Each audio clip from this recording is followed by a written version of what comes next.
Grabe, 2026 na. Ang bilis. Parang lumipas lang yung 2025. Oh my God. Kain tayo.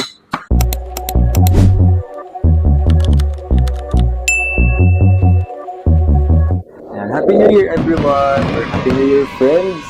Ayan, so muli nagbabalik. Nakakamiss, sobrang namiss ko to. Hello, I'm Renz. Sa mga di po nakakakilala sa akin, I'm Renz. So, ngayon, gagawin natin ng yearly tradition natin ang ating goal setting. Yan. Ako, for the past, siguro 9 years ko na ito. Since 2018. 9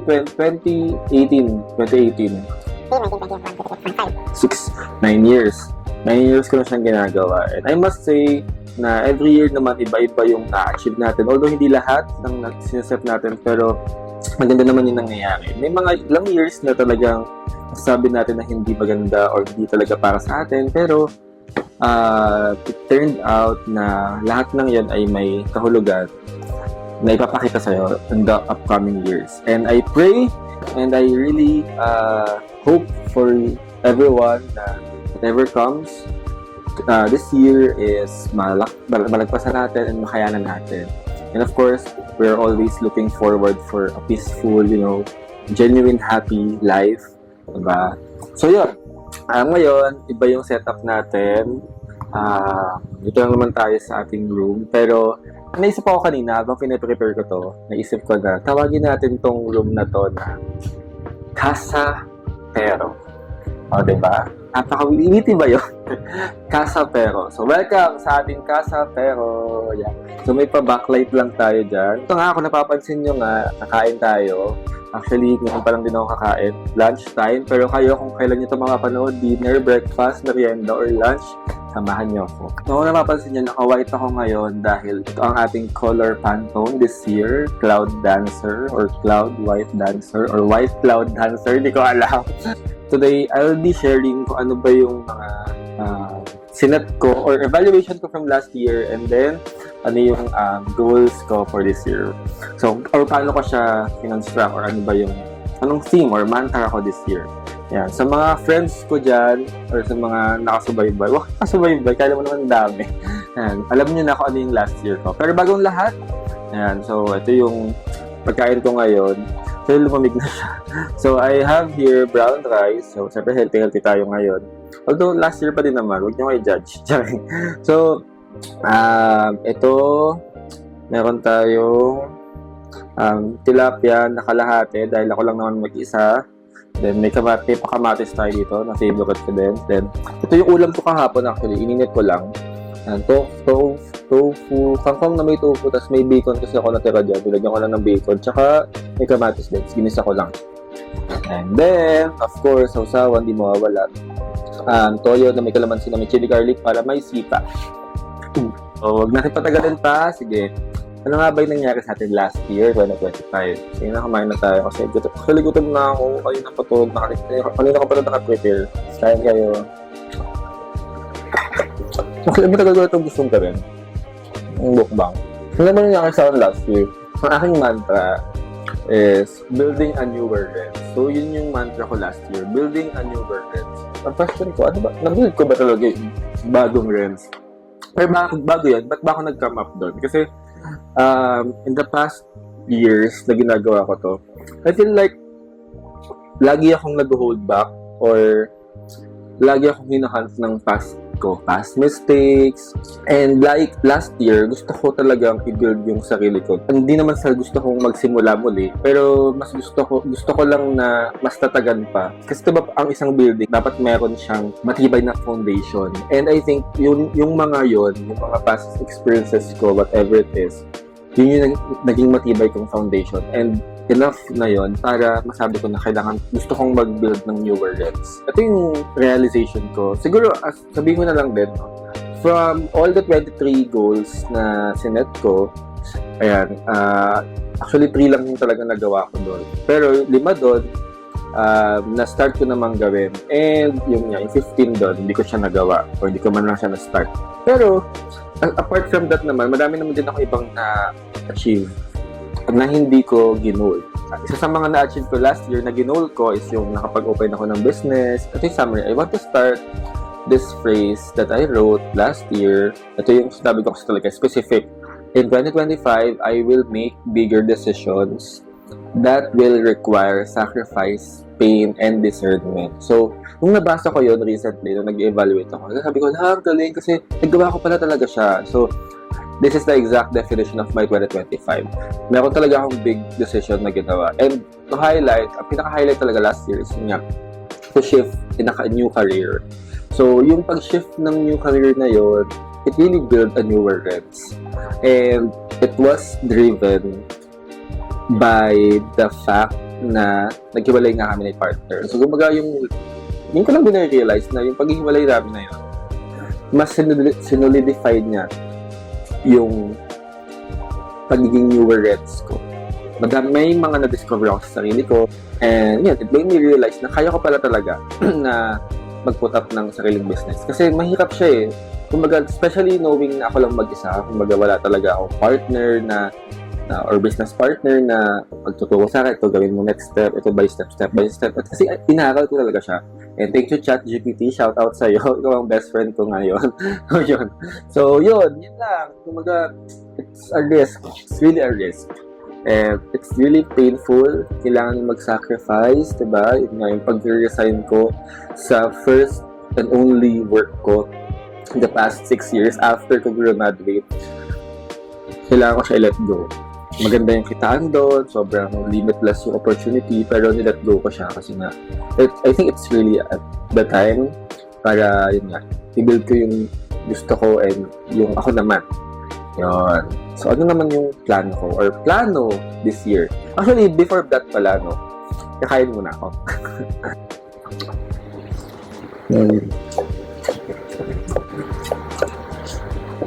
Ang anghang. 2025 was full of big decisions, and this solidified my eagerness to pursue the path that I am currently on. I'm fulfilled by what I experienced last year, and I am very excited about what's next for 2026. Yan. Ako kasi kalam naman ito ng iba, lagi talaga ako nag-goal setting, nagka-plano ko, ano yung look forward ko, ano yung magiging guide ko this year. Pero, I'm always leaning towards sa kung ano talaga yung plan ni Lord. Siyempre, ito naman ay plano ko, pero lagi ko siya pinagdadasal na sana Lord, yung plano ko, yung plano mo rin para sa akin. Pero, kung hindi naman yun yung plano mo para sa akin, pakita mo sa akin, ipaunawa mo sa akin, pakita mo sa akin. Kasi, sometimes ang hirap nun, diba? Ang hirap niya makita. Pero, I learned this to my best friend, si Tadine, shoutout sa'yo, na kapag plano para sa iyo ito ni Lord, magiging smooth talaga lahat. Katulad nung nangyari sa partner ko. Sobrang smooth nung pag-alis niya papuntang ibang bansa. So, doon ko napatunayan na si Lord kumikilos kapag gusto niya talaga yung para sa iyo. And yun, sana lang mas maging bukas yung isip and puso ko na makita yon at mas maunawaan niya. Diba? Kasi minsan pinapakasa na sa iyo pero iba pa din yung gusto mo, diba? Mas nauna pa din yung gusto mo. So ngayon, parang lagi ko pinag-pray na, Lord, ito yung mga gusto kong mangyari, ito yung mga plano ko, ito yung mga talagang gusto ko. Pero, kung hindi man yun para sa akin, pakita mo sa akin. At sana mas makita ko yung maigi. Mas clear ko siyang makita. And, kung hindi man, kung para sa akin man yun, sana ipakita mo din sa akin. So, yun. Ano bang food nyo, friends? Comment nyo nga kung anong food nyo ngayon. Pero sarap kumain ng kamay. Going back, in the early years that have passed, I realized that what I did was mainly to fulfill what needed to be done. So, yun din yung napansin ko. Actually, last year ko pa napansin na yung mga ginagawa ko recently. Kaya ko yun. Like, I know na kaya ko yun. Pero, most of the time, hindi ko nakikita na, hindi ko na-feel na nag-excel ako sa mga ginagawa ko. Kumbaga, I just fulfilled what it needs to be done. Gusto ba? May ganun din ba kayong feeling? Some of it was simply to finish tasks and move on to the next one. And then I also tended not to fully pursue my goals. So, ayun, kung napansin nyo kanina, diba, parang ilang years din ako nag-goal setting, pero never pa nangyari na lahat ng goals ko na-achieve ko. Usually, wala pa nga kalahati. Yung mga una, nakaka-frustrate ako, pero as time passes by, syempre, naiintindihan ko naman kung bakit. And then, that's why this year, I want to unleash my fullest potential, especially since I will be focusing on the career I truly want to pursue. This 2026, I want to pursue excellence once again. So, I want to explore more opportunities for the growth of Paulo's business and for myself as a content creator. I want to exchange more ideas through collaborations and partnerships, and I will expand my knowledge through continuous learning and by studying my craft. So, yung tatlong yon, explore, exchange, and expand. Mahirap mabuhay mag-isa. I mean, mahirap mag-only child. At the same time, mahirap din yung feeling na madami kang gusto, pero you're not belong into a circle. The same kayo ng gusto. Dapat sumama ka sa mga taong same kayo ng gusto para mas mag-grow kayo or mas mag-grow ka. And yun yung gusto kong ma-achieve this year. And to expand my knowledge, I need to spend money to enroll to classes, workshops, kailangan ko siya ulit pag-aralan. Through all of this, I will aim for extreme results because God wants us to use His blessings and multiply them. As I've learned sa pag-serve ko din, no? Sa mga workshops or sa mga seminars na napuntahan ko sa church, so Lord, nagbibigay siya ng blessing. And He wants us to use it to serve Him and to serve others. Kaya, diba, kung ano man yung career na tinatahak mo ngayon, galingan mo. It's a form of service na rin to our Lord. Hindi ka man pare, hindi ka man nasa church, diba? Kung ano man yung career mo ngayon, galingan natin or galingan mo. Diba? Para doon mo mapakita talaga na gusto mong ialay yun sa Panginoon. Kasi ano ba dapat yung in-offer natin kay Lord, diba? Siyempre yung pinaka-best. Although siyempre, we're not perfect, kung ano talaga yung kaya natin, ito lang talaga. Pero, I mean, the fact na pinupush mo yung sarili mo na gawin yung best mo, siya din yung magpupunan para magawa mo din yun, yung pinaka-best mo. Yan. I hope it makes sense, no? And this year, will have no place for mediocrity. Ayan. So, yun nga, katulad yung sinabi ko kanina, naging complacent din ako last year. And kung ano lang talaga yung hinihingi sa akin, yun lang din yung nabigay ko. And hindi ko pa masyado siya nag-exert nag-effort naman ako, syempre. Pero, hindi sa pag-edit, parang gusto ko mag-edit sa mas pro na application or software. Pero hindi ko lang siya masyado binigyan ng pansin. Yan. Pero, kung ano yung usual na template ko, parang yun na lang yun, paulit na lang. So, parang ako, gusto ko naman mas matuto pa ng bago. So, empowered by the grace of our Lord, we will always aim to offer our best to Him. Yan nga. And we strive for excellence, not to prove that we are great, but because God deserves the best. So, gusto ko siya i-highlight kasi I'm aiming for excellence, not because gusto ko ipakita na I'm this, I'm great, diba? But I would like to show ito yung the best that I can offer kay Lord. Kakahibat nun, gusto ko din ipag-pray na mag-stick ako doon kung ano ba yung intention ko, kung ba't ko to ginagawa. And He wants the best for us. Si Lord, lagi niyang gusto ko ano yung best para sa atin. I forgot the verse, pero may verse yun. Comment nyo na lang kung anong verse yun. Basta yung wala siyang ibang gusto or nais para sa atin, kundi yung kaligayahan natin and yung kasaganahan para sa atin, diba? Yun. And excitement defines this year for me. I am remembering or I'm excited for new learnings and experiences. At the same time, I will return to my roots, remembering that despite of all His desires, my plans and actions must always be anchored in God's will. So, yun. Tulad nga yung sinasabi ko kanina pa, paulit, diba? Lagi ako nag-goal setting, pero lahat ng to ay just guide for me. And patuloy ko pa rin pinagdadasal na sana ito ay plano ni Lord para sa akin. Kung hindi man, pakita niya sa akin. So, my mantra for this year is Reds for Excellence.